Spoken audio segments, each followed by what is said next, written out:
Austrian folktales, Kruzimugeli. Once there was a king who desired to have a wife who had jet black hair and eyes. He informed everybody in his kingdom. Long time passed. No girls could meet the conditions to be the wife whom the king wished.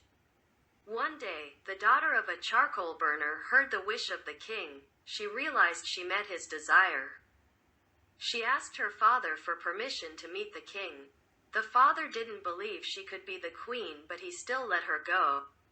On the way to the castle, she met a little man who told her if she could become the queen, what she would give him.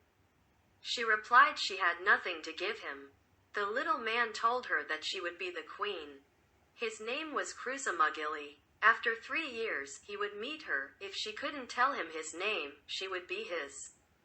The girl continued her journey without caring his words much. The dwarf rubbed his hands with glee as he looked after her. When the king met the girl with all the characters that he loved as his wife, he got married to her. They lived happily during 3 years.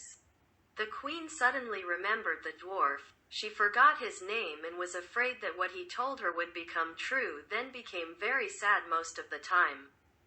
The king loved his wife so much.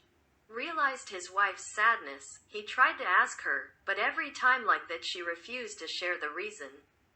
One day the king's forester went into the forest for game for the royal table.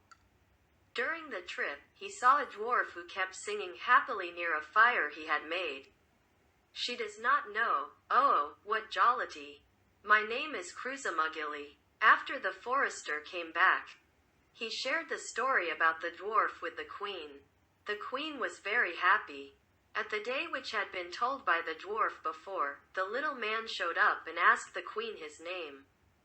She pretended to say wrong names twice. The third time, she told him the right name. The little man disappeared. After that, the king and the queen lived happily together.